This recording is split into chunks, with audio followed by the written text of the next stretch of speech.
ಎಲ್ರಿಗೂ ನಮಸ್ಕಾರ ರೀ. Welcome back to my YouTube channel. ಇವತ್ತು ನಾವು ನ್ಯೂ ಡೆಲ್ಲಿ ರೈಲ್ವೆ ಸ್ಟೇಷನಲ್ಲಿ ಇದ್ದೀವಿ ರೀ. ಇಲ್ಲಿಂದ ಹರಿದ್ವಾರಕ್ಕೆ ಟ್ರೈನ್ ಮುಖಾಂತರ ಹೋಗ್ತೀವಿ ರೀ. ಮತ್ತು ಅಲ್ಲಿಂದ ಟ್ರೈನ್ ವ್ಯವಸ್ಥೆ ಇಲ್ಲ ರೀ ಕೇದಾರ್ನಾಥ್ಗೆ ಹೋಗೋಕ್ಕೆ. ಹಾಗಾಗಿ ಬಸ್ ಮುಖಾಂತರ ನಾವು ಸೋನ್ ಪ್ರಯಾಗ್ ತನಕ ಹೋಗ್ತೀವಿ ರೀ. ಗೌರಿಕುಂಡದವರೆಗೂ ಬಸ್ ಅವೈಲೇಬಲ್ ಇದೆ ರೀ. ಬಟ್ ನಾವು ಉಳ್ಕೊಳಕ್ಕಲ್ಲಿ ಫೆಸಿಲಿಟಿ ಇದೇನಾ ಇಲ್ವಾ ಅಂತ ಚೆನ್ನಾಗಿ ಗೊತ್ತಿಲ್ಲ ರೀ. ಹಾಗಾಗಿ ಸೋನ್ ಪ್ರಯಾಗ್ದಲ್ಲೇ ಸ್ಟೇ ಮಾಡ್ತೀವಿ ರೀ. ಹರಿದ್ವಾರದಿಂದ ಗೌರಿಕೊಂಡ ಅಥವಾ ಸೋನ್ ಪ್ರಯಾಗ್ ಏನಾದ್ರೂ ಹೋಗ್ಬೇಕಂದ್ರ ಎನಿ ಟೈಮ್ ಬಸ್ಸಸ್ ಇರಂಗಿಲ್ರಿ. ಬೆಳಿಗ್ಗೆ 10:30 ತನ ಅಷ್ಟೇ ಬಸ್ಸಸ್ ಇರ್ತಾವ್ರಿ. ಬೆಳಿಗ್ಗೆ 6 ಗಂಟೆಯಿಂದ ಹಿಡಿದು 10:30 ತನೂ ಬಸ್ ಸ್ಟಾರ್ಟ್ ಇರ್ತಾವ್ರಿ. ಬಟ್ 10:30 ನಂತರ ಬಸ್ ಇರಂಗಿಲ್ರಿ. ಯಾಕಂದ್ರಿ ಕೇದಾರ್ನಾಥ್ ಇರೋದು ಹಿಮಾಲಯ ಪರ್ವತದಾಗ್ರಿ. ಪರ್ವತವನ್ನ ಕೊರೆದು ದಾರಿಯನ್ನು ಮಾಡ್ಯಾರ್ರಿ. ಇಲ್ಲಿ ಬಹಳ ಚಿಕ್ಕದಿದಾರಿ ದಾರಿ. ಜಸ್ಟ್ ಒಂದ್ ಸೈಡ್ ಹೋಗ್ಬೋದ್ರಿ, ಒಂದ್ ಸೈಡ್ ಬರಕ್ ಕಷ್ಟ ಇದಾರೆ ಅಲ್ಲಿ ವ್ಯಾನ್ಸ್. ಆಮೇಲೆ ರಾತ್ರಿ ಕೂಡ ಡ್ರೈವ್ ಮಾಡಕ್ ಆಗಂಗಿಲ್ರಿ. ಅಲ್ಲಿ ಬಹಳ ದಾರಿ ಚಿಕ್ಕದಾಗಿರೋದ್ರಿಂದ ಅದಕ್ಕೆ ಬೆಳಿಗ್ಗೆನೆ ಬಸ್ ಬಿಡ್ತಾರ. ಇಲ್ಲಿ ಬೆಳಿಗ್ಗೆ 10:30 ಬಿಟ್ರು ಕೂಡ ನಾವಲ್ಲಿ ರಾತ್ರಿ 7:30 8:00 ರೀಚ್ ಆಗ್ಬೋದ್ರಿ. ನಾವು ಅಷ್ಟು ಟೈಮ್ ಹಿಡಿತೈತ್ರಿ. ಇವಾಗ್ರಿ ನಾವ್ ಹರಿದ್ವಾರಕ್ ಬಂದಿದ್ದಾತು. ಬಂದ್ ಟಿಫನ್ ಮಾಡ್ಕೊಂಡು ಸೋನ್ ಪ್ರಯಾಗ್ ಹೋಗೋ ಬಸ್ಗೆ ಹತ್ತೀವ್ರಿ.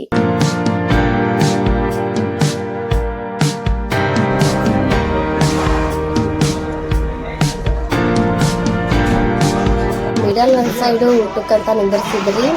ಊಟ ಕೂಡ ಅಷ್ಟೊಂದು ಚೆನ್ನಾಗಿರ್ಲಿಲ್ರಿ. ಬಟ್ ಹಸುವಾಗಿತ್ತಲ್ರಿ, ತಿನ್ಬೇಕು ಅಂತ ತಿಂದ್ವಿ. ಊಟಕ್ಕಂತಂದು ಎಲ್ಲಾ ಬಸ್ನು ಇಲ್ಲೇ ಸ್ಟಾಪ್ ಮಾಡ್ತಾರ ನೋಡ್ರಿ. ಇದು ಗುಡ್ಡಗಾಡು ಪ್ರದೇಶ ಆಗಿರೋದ್ರಿಂದ ರೀ ಎಲ್ಲಾ ಕಡೆನೂ ಬಸ್ ಗಳನ್ನ ಸ್ಟಾಪ್ ಮಾಡಕ ವ್ಯವಸ್ಥೆ ಇಲ್ಲ ರೀ. ಕೆಲವೊಂದ್ ಕಡೆ ವ್ಯವಸ್ಥೆ ಮಾಡ್ಕೊಂಡಿದ್ದಾರ್ರಿ. ಅಲ್ಲಿ ಮಾತ್ರ ಊಟಕ್ಕ ನಿಂದ್ರಿಸ್ತಾರ್ರಿ ಇವ್ರು. ನಾವ್ ಸೋನ್ ಪ್ರಯಾಗ್ ರೀಚ್ ಆಗೋ ಹೊತ್ತಿಗೆ 5 ಪ್ರಯಾಗಗಳು ಬರ್ತಾವ್ರಿ ಇಲ್ಲಿ. ನಾವು ಕೆಲವೊಂದಿಷ್ಟು ಅಷ್ಟನ್ನೇ ನೋಡಿದ್ವಿ ರೀ. ನಾವು ನೋಡಿದ್ದು ಅಂದ್ರೆ ದೇವ್ ಪ್ರಯಾಗ್, ರುದ್ರ ಪ್ರಯಾಗ್ ಅಷ್ಟೇ ನೋಡಿದ್ವಿ ರೀ. ಇನ್ನೊಂದೇನಂದ್ರಿ, ಯಾರಾದ್ರೂ ಫಸ್ಟ್ ಟೈಮ್ ಕೇದಾರ್ನಾಥ್ ನೋಡಕ್ ಹೋಗ್ತಿರ್ತೀರಲ್ರಿ, ಅವ್ರ ಬಸ್ ಅಲ್ಲಿ ವಿಂಡೋ ಸೀಟ್ಗೆ ಕುಂದ್ರಿ. ನೇಚರ್ ಮಾತ್ರ ನೋಡಕ್ ಸಖತ್ತಾಗಿರ್ತೈತಿ. ನೀವು ನಡಕಲ್ಲಿ ಕುಂತ್ ಬಿಟ್ರೆ ಏನು ನೋಡಕ್ಕೇನೆ ಆಗೋದಿಲ್ರಿ. ಹಾಗಾಗಿ ವಿಂಡೋ ಸೀಟ್ಗೆ ಕುಂದ್ರಿ.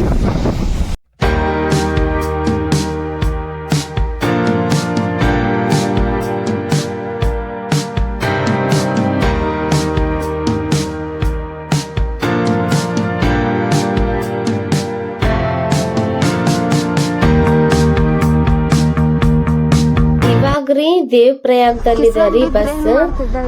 ದೇವ್ ಪ್ರಯಾಗ ಅಂದ್ರ ರೀ ಭಗೀರಥಿ ಮತ್ತು ಅಲಕನಂದ ನದಿ ಸೇರ್ಕೊಂಡು ಮುಂದ್ ಹರಿತೈತಲ್ರಿ, ಅದಕ್ಕ ದೇವ್ ಪ್ರಯಾಗ್ ಅಂತ ಕರಿತೀವ್ರಿ. ಭಗೀರಥಿ ಮತ್ತು ಅಲಕನಂದ ನದಿ ಎಲ್ಲಿ ಸೇರ್ತಾವ ಅದ್ರದ ದೃಶ್ಯ ನಾ ತೋರಿಸ್ತೀನ್ರಿ. ಇಲ್ಲಿ ಕಾಣ್ತಾ ಇರೋದು ಅಲಕನಂದ ನದಿ ರೀ. ಇದು ಬ್ಲೂ ಕಲರ್ ಅಲ್ಲಿ ಏನಿದೆ ಅಲ್ರಿ, ಅದು ಭಗೀರಥಿ ನದಿ ರೀ. ಮತ್ತೆ ಈ ಕಡೆ ಏನಿದೆ ಅಲ್ರಿ, ಅದ ಅಲಕನಂದ ನದಿ ರೀ. ಇದು ಎರಡು ಸೇರಿ ಮುಂದ್ ಹೋಗೋದಕ್ಕ ದೇವ್ ಪ್ರಯಾಗ್ ಅಂತ ಕರೀತಾರ್ರಿ.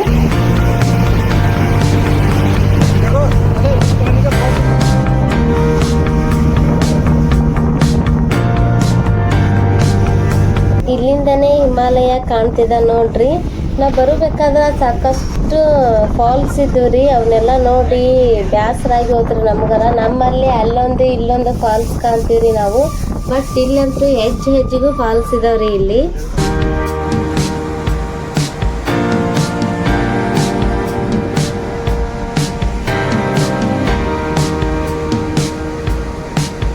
ಇವಾಗ ನಾವು ಸೋನ್ ಪ್ರಯಾಗಕ್ಕಂತ ಬಂದಿವ್ರಿ. ರೂಮ್ ಎಲ್ಲ ಮಾಡ್ಕೊಂಡು ರೂಮಲ್ಲಿ ಲಗೇಜ್ ಇಟ್ಟು ಹೊರಗೆ ಅಡ್ಡಾಡಿ ಬರೋಣ ಅಂತಂದು ನದಿ ಹತ್ರ ಬಂದಿವ್ರಿ. ಇದು ಭಗೀರಥಿ ನದಿ ರೀ. ಅಲ್ಲಿ ಹಿಂದ್ರಿ ರೆಡ್ ಕಲರ್ ಪತ್ರೇಸ್ ಕಾಣ್ತಾ ಇದೆ ಅಲ್ರಿ ಬಿಲ್ಡಿಂಗ್ ಅಲ್ಲಿ, ಅದೇ ಹೋಟೆಲ್ ಅಲ್ಲಿ ನಾವು ರೂಮ್ ಮಾಡ್ಕೊಂಡಿದ್ದೀವಿ. ಅಲ್ಲಿಂದ ಇಲ್ಲಿಗೆ ವಾಕೇಬಲ್ ಡಿಸ್ಟೆನ್ಸ್ ರೀ, ನಡ್ಕೊಂತಾನೆ ಬಂದಿದೀವಿ ನಾವು. ಇಲ್ಲಿ ರೀ ರೂಮ್ ರೆಂಟ್ ಬಂದು 4 ಜನಕ್ಕೆ 1600 ರೂಪಾಯಿ ಐತ್ರಿ. ಮತ್ತೆ ಊಟ ಕೂಡ ಈ ಹೋಟೆಲ್ ಅಲ್ಲಿ ಚೆನ್ನಾಗಿತ್ರಿ. 4 ಜನದ ನಡುವೆ 1000 ರೂಪಾಯಿ ಐತ್ರಿ ಊಟದ ಬಿಲ್.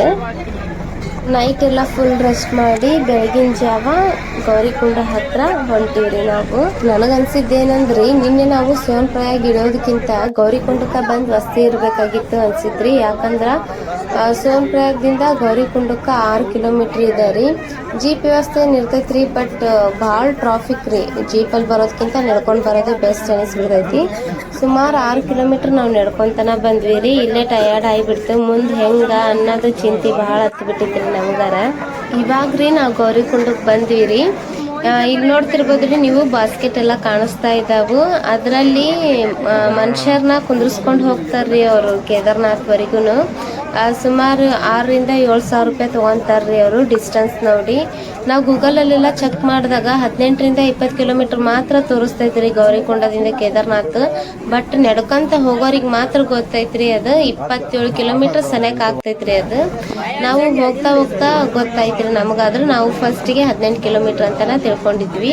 ಗೌರಿಕೊಂಡ ಬರತ್ಲಿಗೆ ನಾವು ಭಾಳ ಸಾಕಾಗಿಬಿಟ್ಟಿತ್ರಿ. ಹಾಗಾಗಿ ಇಲ್ಲಿ ಒಂಚೂರು ಸ್ನ್ಯಾಕ್ಸ್ ತೊಗೊಂಡು ಟೀ ಕುಡ್ದು ಹೋಗೋಣ ಅಂತಂದು ಟೀ ಕುಡ್ಕೊಂಡ್ವಿ. ನಾವು ಟೀ ಕುಡಿದು ಮತ್ತೆ ಮೇಲ್ಕ್ ಹೋಗಕ್ಕೆ ಸ್ಟಾರ್ಟ್ ಮಾಡಿದ್ವಿ ರೀ. ಈ ಥರ ಫೆಸಿಲಿಟಿ ಕೂಡ ಇದೆ ನೋಡ್ರಿ. ಇಲ್ಲಿ 4 ಜನ ಸೇರಿ ಒಬ್ಬ ವ್ಯಕ್ತಿನ ಮೇಲಕ್ಕೆ ಕರ್ಕೊಂಡು ಹೋಗ್ತಾರ್ರಿ. ಇದಕ್ಕೂ ಕೂಡ ಸುಮಾರು ಒಂದು 10,000 ಇರ್ಬೋದ್ರಿ ಮೇ ಬಿ. ನಾವು ಇದನ್ನ ಕೇಳಿಲ್ಲ ರೀ, ಬಟ್ ಗೋಡಾದ್ದು ಕೇಳಿದ್ವಿ ರೀ. ಬಾಸ್ಕೆಟಿನ ಮಾತ್ರ ಕೇಳಿದ್ವಿ. ಬಾಸ್ಕೆಟ್ಗೆ ಒಬ್ರಿಗೆ 7,000-8,000 ತೊಗೊತಾರ. ಮತ್ತು ಡಿಸ್ಟೆನ್ಸ್ ಕಡಿಮೆ ಆದರೆ ಒಂಚೂರು ಕಡಿಮೆ ಮಾಡ್ಕೊತ ಹೋಗ್ತಾರ್ರಿ. ಮತ್ತು ಗೋಡಾ ಬಂದ್ಬಿಟ್ಟು ಕೆಳಗ್ಲಿಂದನೇ ಹೋದ್ರೆ 14,000 ತೊಗೊತಾರ್ರಿ. ಮಿಡಲ್ ನಾವೆಲ್ಲಾದರೂ ಅರ್ಧ ದಾರಿಗೆ ಹತ್ತಿದ್ರೆ 5,000-6,000 ಹಿಂಗೆ ತೊಗೊತಾರ್ರಿ ಅವರು.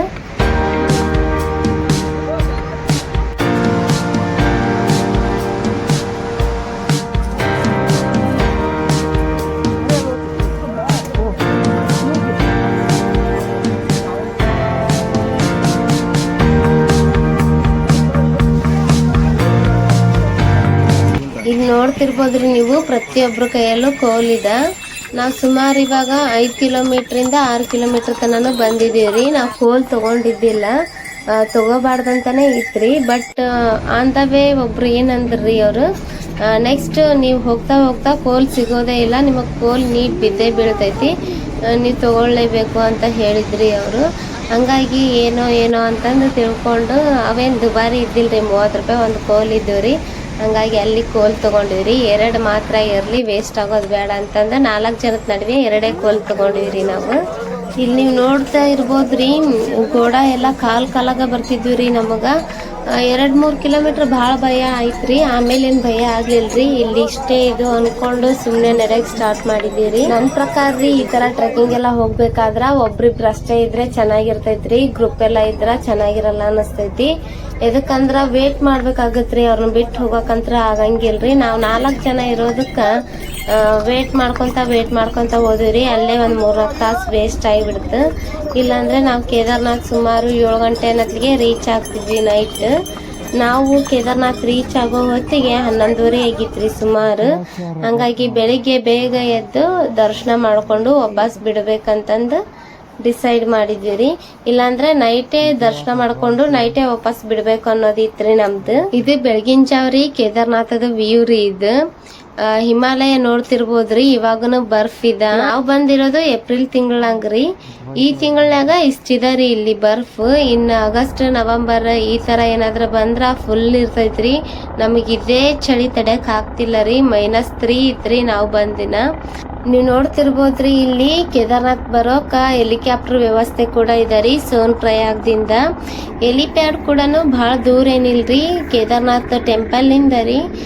ಸುಮಾರು 600-800 ಮೀಟರ್ ಅಷ್ಟೇ ದೂರ ಇದೆ ರೀ. ಅಲ್ಲಿಂದ ನೀವು ನಡ್ಕೊಂತ ಬರ್ಲೇಬೇಕ್ರಿ ಎಂಥವ್ರು ಇದ್ರು ಕೂಡ. ಅಲ್ಲಿಂದ ಬೇಕಂದ್ರೆ ವಯಸ್ಸಾದವ್ರು ಏನಾದ್ರು ಇದ್ರೆ ಬಾಸ್ಕೆಟ್ ಥ್ರೋ ಬರ್ಬೋದ್ರಿ. ಸುಮಾರು 1,000-2,000 ಈ ತರ ತಗೊಂತಿರ್ಬೋದ್ರಿ 1 ಕಿಲೋಮೀಟರ್ಗೆ. ಇಲ್ಲಿ ನೀವು ನೋಡ್ತಾ ಇರೋದು ಭೀಮಶಿಲೆ ರೀ. 2013ರಲ್ಲಿ ದೊಡ್ಡ ಪ್ರವಾಹನೇ ಆಗಿತ್ರಿ. ಆ ಪ್ರವಾಹಕ್ಕ ಈ ಕೇದಾರ್ನಾಥ್ ದೇವಸ್ಥಾನ ಕೊಚ್ಚಿ ಹೋಗ್ತಿತ್ರಿ. ಬಟ್ ಅದು ಕೊಚ್ಚಿ ಹೋಗ್ಲಾರ್ದಂಗ ತಡೆದೈತ್ರಿ ಈ ಭೀಮಶಿಲೆ. ಅದಕ್ಕ ಇದನ್ನ ಪೂಜನೀಯ ಭಾವದಿಂದ ಪೂಜಿಸ್ತಾ ಬಂದಿದಾರ್ರಿ ಅವತ್ತಿನಿಂದ.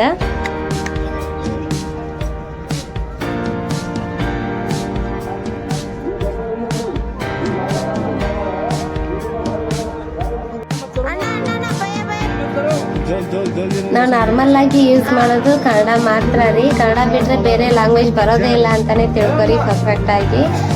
ಬೇರೆ ಕಡೆ ಎಲ್ಲ ಹೋಗಿದ್ವಿ ರೀ ತೆಲಂಗಾಣ ಅಂದ್ರೆ, ಬಟ್ ಆಲ್ಮೋಸ್ಟ್ ಅಲ್ಲಿನೂ 20-30% ಕನ್ನಡ ಅರ್ಥ ಆಗೇ ಆಗ್ತೈತ್ರಿ. ಇಲ್ಲಿ ನಾರ್ತ್ ಇಂಡಿಯಾಕ್ಕೆ ಬಂದ್ರೆ ಕನ್ನಡ ಅನ್ನೋದೇ ಮರ್ತು ಬಿಡ್ಬೇಕ್ರಿ ನಾವು. ಹಂಗಾಗಿತ್ತು. ನರೇಂದ್ರ ಮೋದಿ ಅವರು ಕೇದಾರ್ನಾಥಕ್ಕೆ ಬಂದು ಧ್ಯಾನ ಮಾಡಿದ್ರಂದ್ರಲ್ರಿ, ಅದೇ ಕುಹೇರಿ ಇದು ಯೆಲ್ಲೋ ಕಲರ್ ಕಾಣ್ತಾ ಇದಲ್ಲ. ಕೇದಾರ್ನಾಥಕ್ಕೆ ಹೋಗ್ಬೇಕನ್ನೋರು ಮಕ್ಳು ರೊಕ್ಕನ ಇಟ್ಕೊಂಡು ಹೋಗ್ಬೇಕ್ರಿ. ನೋಡ್ಬೋದ್ರಿ ಇಲ್ಲಿ ನೀವು ಮೆನು ಹೆಂಗಿದೆ ಅಂತಂದು. 2 ಇಡ್ಲಿ ತೊಗೊಂಡ್ರು 80 ರೂಪಾಯಿ ರೀ. ವಾಟರ್ ಬಾಟ್ಲ್ ಅಂತರೂ 100 ರೂಪಾಯಿ ರೀ. 100 ರೂಪಾಯಿಗೆ ಒಂದು ವಾಟರ್ ಬಾಟಲ್ ರೀ ಇಲ್ಲಿ.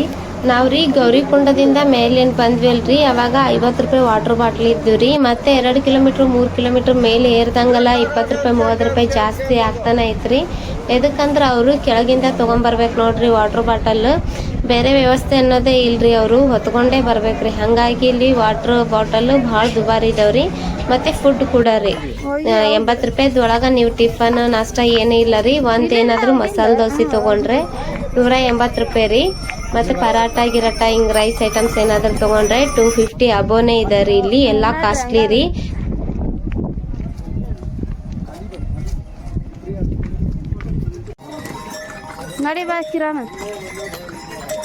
ಕೇದಾರ್ನಾಥ್ ರೀ ಇದು ಹಿಂದೂಗಳ ಪವಿತ್ರ ದೇವಾಲಯ ಆಗೈತ್ರಿ. ಮತ್ತಿದು ಹಿಮಾಲಯ ಪರ್ವತ ಶ್ರೇಣಿಯಲ್ಲಿ ಉತ್ತರಾಖಂಡ್ ರಾಜ್ಯದ ಚಮೋಲಿ ಜಿಲ್ಲೆಯ ಮಂದಾಕಿನಿ ನದಿಯ ದಂಡೆಯ ಮೇಲೆ ಕಂಡುಬರುವ ಶಿವನ ದೇವಾಲಯ ಆಗೈತ್ರಿ. ಸುಮಾರು 3564 ಮೀಟರ್ ಎತ್ತರದಾಗ ಈ ದೇವಸ್ಥಾನ ಕಂಡು ಬರ್ತೈತ್ರಿ. ಇಲ್ಲಿ ಹಿಮ ಭಾಳ ಇರೋದ್ರಿಂದ ಚಳಿನೂ ಭಾಳ ಇರ್ತೈತ್ರಿ. ಆದ್ರಿಂದ ಇದು ಏಪ್ರಿಲಿಂದ ನವೆಂಬರ್ ವರೆಗೆ ಮಾತ್ರ ದೇವಸ್ಥಾನ ತೆರೆದಿರ್ತೈತ್ರಿ. ಆಮೇಲೆ 6 ತಿಂಗಳ ಕಾಲ ಈ ದೇವಸ್ಥಾನ ಮುಚ್ಚಲಾಗಿರ್ತೈತ್ರಿ. ಈ ಕೇದಾರ್ನಾಥ್ ದೇವಸ್ಥಾನ ರೀ ಹುಟ್ಟೋಕ್ ಕಾರಣ ರೀ ಪಾಂಡವರ್ರಿ. ಬಟ್ ಇದನ್ನ ಪುನರ್ಜೀವನಗೊಳಿಸಿದವರು ಶಂಕರಾಚಾರ್ಯರು. ನಮ್ಮ ಭಾರತದಲ್ಲಿ 4 ಧಾಮಗಳು ಕಂಡು ಬರ್ತಾವ್ರಿ. ಅದಕ್ಕೆ 4 ಧಾಮ ಅಂತಾರ್ರಿ. ಅವು ಅಂದ್ರ ಗಂಗೋತ್ರಿ, ಯಮನೋತ್ರಿ, ಕೇದಾರ್ನಾಥ್, ಬದ್ರಿನಾಥ್. ಈ 4 ಧಾಮಗಳಲ್ಲಿ ಪ್ರಮುಖವಾದದ್ದು ಕೇದಾರ್ನಾಥ್ ರೀ. ಭಾರತೀಯ ಪ್ರವಾಸಿಗರು ಈ 4 ಧಾಮಗಳಿಗೆ ಭೇಟಿ ನೀಡಲು ಸಾಕಷ್ಟು ಪ್ರಯತ್ನ ಪಡ್ತಾರ್ರಿ. ಯಾಕಂದ್ರೆ ಈ 4 ಧಾಮಗಳಿಗೆ ಯಾರು ಬರ್ತಾರ ನೋಡ್ರಿ ಅವ್ರಿಗೆ ಮೋಕ್ಷ ಲಭಿಸುತ್ತದೆ ಅನ್ನೋದು ಒಂದು ನಂಬಿಕೆ ಇದೆ ರೀ. ಆದ್ರಿಂದ 4 ಧಾಮಗಳಿಗೆ ಪ್ರವಾಸಿಗರು ಬಂದೇ ಬರ್ತಿರ್ತಾರ್ರಿ. ದರ್ಶನ ಎಲ್ಲ ಮಾಡ್ಕೊಂಡು ಟಿಫಿನ್ ಮಾಡ್ಕೊಂಡು ಕೆಳಗ್ ಬರಕ್ ಸ್ಟಾರ್ಟ್ ಮಾಡಿದ್ದೀವಿ. ಈ ಟೈಮು ಬೆಳಕಿರೋದ್ರಿಂದ ರೀ ಶಾರ್ಟ್ಕಟ್ ವೇದಲ್ಲಿ ಬಂದ್ವಿ ರೀ. ನಾವು ನೈಟ್ ಇತ್ತಲ್ರಿ, ಅವಾಗ ಭಯ ಆಗಿತ್ರಿ, ಹಂಗಾಗಿ ಬರಕ್ ಹೋಗ್ಲಿಲ್ಲ. ಬೆಳಗಿನ ಜಾವ ಅಲ್ರಿ ನಡಿತೈತಿ ಅಂತಂದು ಫುಲ್ ಶಾರ್ಟ್ಕಟ್ ವೇದಲ್ಲಿ ಬಂದಿರಿ. ಸುಮಾರು 5 ಕಿಲೋಮೀಟರ್ ಸನಿ ಐತ್ರಿ ನಮಗ್ ಹಂಗ್ ಮಾಡಿದಕ್ಕ. ಇಲ್ಲಿ ಕೆಳಗ್ ಕಾಣ್ತಾ ಇದಲ್ರಿ ಅದು ಗೌರಿಕುಂಡ ರೀ. ಗೌರಿಕುಂಡದಲ್ಲಿ ಬಿಸಿನೀರ್ ಬರ್ತಿರ್ತಾವ ಅಂತ ನೀವು ಕೇಳಿರ್ತೀರಿ. ಇಲ್ಲಿ ಬಿಸಿನೀರ್ನ ಬುಗ್ಗೆ ಇದಾರಿ. ಕೇದಾರ್ನಾಥ್ ನೋಡೋದಾದ್ಮೇಲೆ ಬದ್ರಿನಾಥ್ ಹೋಗ್ಬೇಕು ಅಂತ ಬದ್ರಿನಾಥಿಗೆ ಬಂದ್ವಿ. ಬದ್ರಿನಾಥ್ ಟೆಂಪಲ್ ಹೋಗೋಕ್ಕಿಂತ ಮುಂಚೆ ಮಾನಕ್ ಹೋಗ್ಬಿಡೋಣ ಅಂತಂದು ಮಾನಕ್ ಅಂತ ಹೋದ್ವಿ ರೀ ನಾವು. ಮಾನ ರೀ ಇದು ಎಲ್ರಿಗೂ ಗೊತ್ತಿರುವಂಗ ಭಾರತದ ಮೊದಲ ಹಳ್ಳಿ ಆಗೈತ್ರಿ. ಭಾಳ ಚೆನ್ನಾಗಿತ್ರಿ ವ್ಯೂ. ಇಲ್ಲಿ ಭಾಳ ಚಳಿ ಇರೋದ್ರಿಂದ ಆಲ್ಮೋಸ್ಟ್ ಎಲ್ಲಾ ಕಡೆನೂ ಸ್ವೆಟರ್ ಅಂಗಡಿಗಳೇನೆ ಇದಾವ್ರಿ. ಇಲ್ಲಿ ಸ್ವೆಟರ್ ಕೂಡ ಬೇರೆ ಬೇರೆ ಪ್ಯಾಟರ್ನ್ ಅಲ್ಲಿ ಚೆನ್ನಾಗಿದಾವ್ರಿ.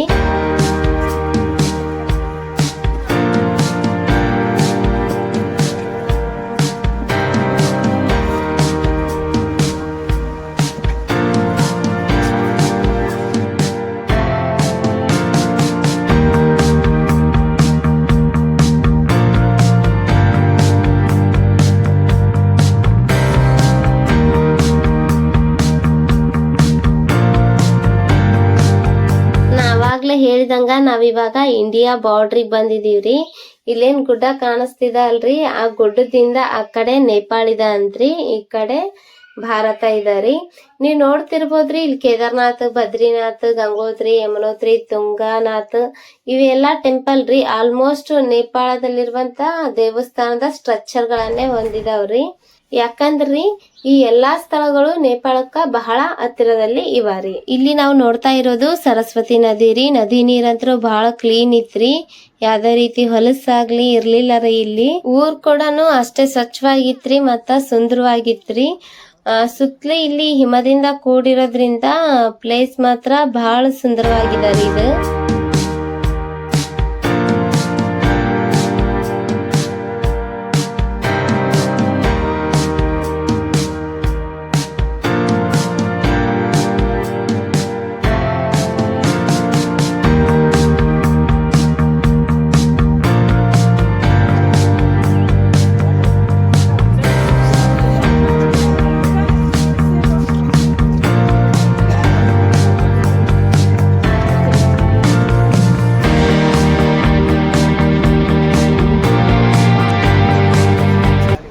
ಕಾಲದಲ್ಲಿ ಕೂಡ ಪಾಂಡವರು ವನವಾಸಕ್ಕೆ ಬಂದಿದ್ರಂತ್ರಿ. ಅದರ ಪ್ರತೀಕವಾಗಿ ಇಲ್ಲಿ ಪಾಂಡವರನ್ನ ಮತ್ತ ಅವರ ಪತ್ನಿ ದ್ರೌಪದಿಯನ್ನ ಇಲ್ಲಿ ನಿರ್ಮಿಸ್ಯಾರ್ರಿ.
ಎಲ್ಲ ನದಿಗಳ ನೀರು ಬೇಕು ಅಂತಂದು ನಾವೊಂದು ಬಾಟಲ್ ತೊಗೊಂಡಿದ್ವಿ ರೀ. ಓದೋದ್ ಕಡೆ ಎಲ್ಲ ಈ ಥರ ನೀರು ಸ್ಟಾಕ್ ಮಾಡ್ತಿದ್ವಿ ರೀ.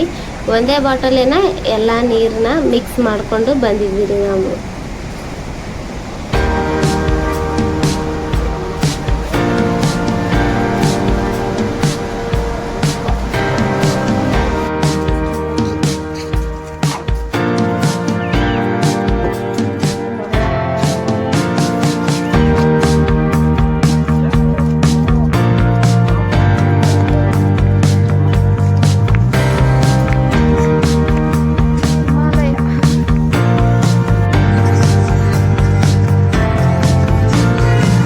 ಮಾನ ನೋಡಿಕೊಂಡು ಬದ್ರಿನಾಥ್ ಕಡೆ ಹೊಂಟ್ವಿ ರೀ ನಾವು.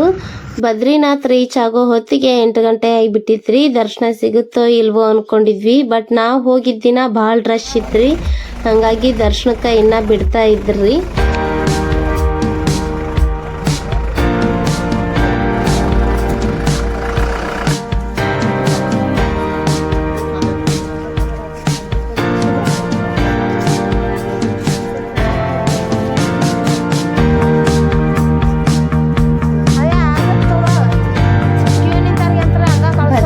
ದೇವಾಲಯವು ಕೂಡ ಚಾರ್ಧಾಮ್ಗಳಲ್ಲಿ ಒಂದಾಗಿದೆ ರೀ. ಇದು ಉತ್ತರಾಖಂಡ್ ರಾಜ್ಯದ ಚಮೋಲಿ ಜಿಲ್ಲೆಯಲ್ಲಿ ಕಂಡು ಬರ್ತೈತ್ರಿ. ಇದು ಕೂಡ ಹಿಂದೂಗಳ ಪವಿತ್ರ ದೇವಾಲಯ ಆಗೈತ್ರಿ. ಮತ್ತ ಇದು ಸಮುದ್ರ ಮಟ್ಟದಿಂದ 3100 ಮೀಟರ್ ಎತ್ತರದಲ್ಲಿದೆ ರೀ. ಈ ಬದ್ರಿನಾಥ್ ದೇವಾಲಯವು ಅಲಕಾನಂದ ನದಿಯ ದಡದಲ್ಲಿ ಕಂಡು ಬರ್ತೈತ್ರಿ. ಈ ಬದ್ರಿನಾಥ ದೇವಾಲಯ ರೀ ಪಂಚಪ್ರಯಾಗಗಳಿಂದ ಆಕರ್ಷಣೆಗೊಂಡೈತ್ರಿ. ಪ್ರಯಾಗ ಅಂದ್ರ ರೀ ಅಲಕಾನಂದ ನದಿಗ್ರಿ ಬೇರೆ ಬೇರೆ ನದಿಗಳು ಬಂದು ಕೂಡ್ಕೊಂತವ್ರಿ, ಅದಕ್ಕ ಪ್ರಯಾಗ ಅಂತೀವ್ರಿ. ಈ ನದಿಗೆ 5 ನದಿಗಳು ಬಂದು ಕೂಡ್ಕೊಂಡವ್ರಿ, ಹಂಗಾಗಿ ಪಂಚಪ್ರಯಾಗ ಅಂತೀವ್ರಿ. ಪಂಚಪ್ರಯಾಗಗಳು ಯಾವುವು ಅಂದ್ರಿ ದೇವಪ್ರಯಾಗ, ರುದ್ರಪ್ರಯಾಗ, ನಂದಪ್ರಯಾಗ, ಕರ್ಣಪ್ರಯಾಗ, ವಿಷ್ಣು ಪ್ರಯಾಗ. ಈ 5 ಪ್ರಯಾಗಗಳು ಕೂಡ ಬದ್ರಿನಾಥ ದೇವಾಲಯವನ್ನು ಸುತ್ತುವರ್ದಿವ ಅಂತ್ರಿ. ನೀವಲ್ಲಿ ನೋಡ್ತಾ ಇದ್ದೀರಲ್ರಿ ಅದೇ ಬದ್ರಿನಾಥ ದೇವಾಲಯ ರೀ. ಅಲ್ಲಿಗೆ ಹೋಗ್ಬೇಕಂದ್ರೆ ಬ್ರಿಡ್ಜ್ ತ್ರೋನೆ ಹೋಗ್ಬೇಕು. ಇಲ್ಲಿ ಕಾಣ್ತಾ ಇರೋದು ಅಲಕಾನಂದ ನದಿ ರೀ.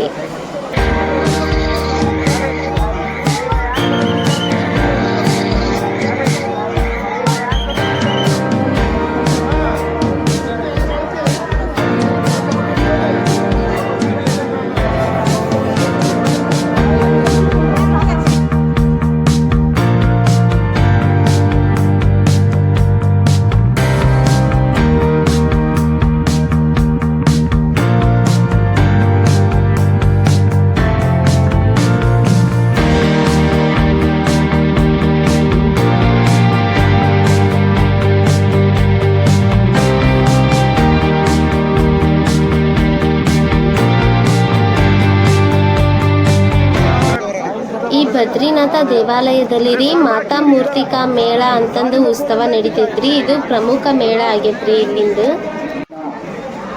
ಇಲ್ಲಿ ಕೂಡ ನೈಸರ್ಗಿಕವಾದ ಬಿಸಿ ನೀರಿನ ಬುಗ್ಗೆ ಕಂಡು ಬರ್ತೈತ್ರಿ. ಅದಕ್ಕೆ ತಪ್ತಕೊಂಡ ಅಂತ ಕರೀತಾರ್ರಿ.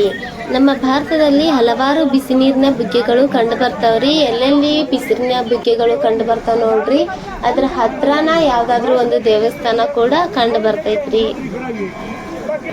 ಟೈಮ್ ಹಚ್ಚಿ 5-6 ಸೆಕೆಂಡ್ ಅಲ್ಲಿ ನೋಡಲ್ಲ ಅಮ್ಮನ ಉಳಿಸ್ತಾರ ನೋಡಿ. ಈಗ ಅಮ್ಮ ಹಾರಾಡಕೊಂತ ಅಮ್ಮ ನೋಡಿ ಈಗ ಉಳಿತಾಳ ನೋಡಿ. ಈಗ ಎತ್ತಿ ಒಕ್ಕಟ್ಟಿ ಬಿಡ್ತಾರ ಅಮ್ಮ ಹಾರಾಡಕೊಂತ ನೋಡಿ ಬಿಸಿನೀರು ಎತ್ತಿ ಜೈ ಬದ್ರಿನಾಥ್ ಅಂತಂದು 5 ಸೆಕೆಂಡ್ ನಿಂದ್ರಕ್ಕಾಗೋಲ್ಲ.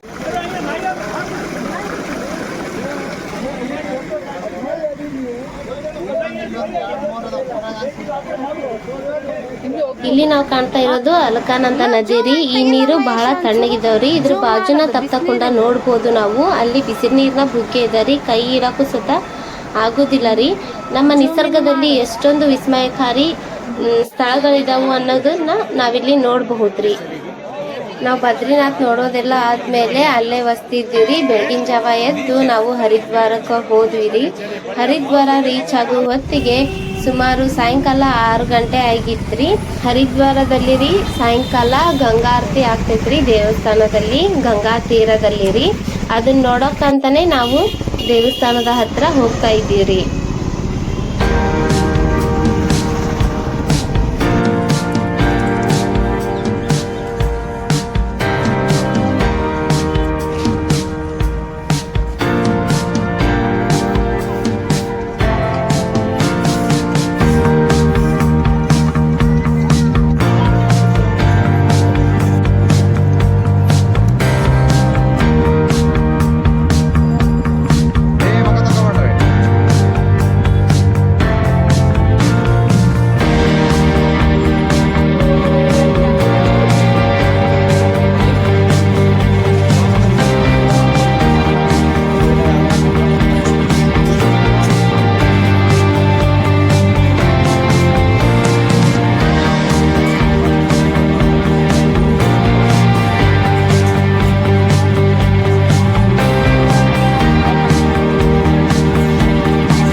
ಇಲ್ಲಿ ಗಂಗಾರತಿ ಮೊಬೈಲಲ್ಲಿ ಹೆಂಗೆ ಕಾಣಿಸ್ತಾ ಇದೆ ಅಂತ ಗೊತ್ತಿಲ್ರಿ. ಬಟ್ ನಾವು ಕಡೆಗೆ ನೋಡಿದ್ವೆಲ್ಲ ಬಹಳ ಚೆನ್ನಾಗಿತ್ರಿ. ಈ ಗಂಗಾರತಿಯನ್ನು ನೋಡಿದ ಮೇಲೆ ನಾವು ಕಾಶಿಗೆ ಹೋಗ್ತೀವಿ. ಈ ವಿಡಿಯೋ ನಿಮಗೇನಾದರೂ ಇಷ್ಟ ಆಗಿದ್ರ ವಿಡಿಯೋಕ್ಕೆ ಲೈಕ್ ಮಾಡಿರಿ, ಕಾಮೆಂಟ್ ಮಾಡಿರಿ ಮತ್ತು ಶೇರ್ ಮಾಡಿರಿ. ಎಲ್ರಿಗೂ ಧನ್ಯವಾದಗಳು ರೀ.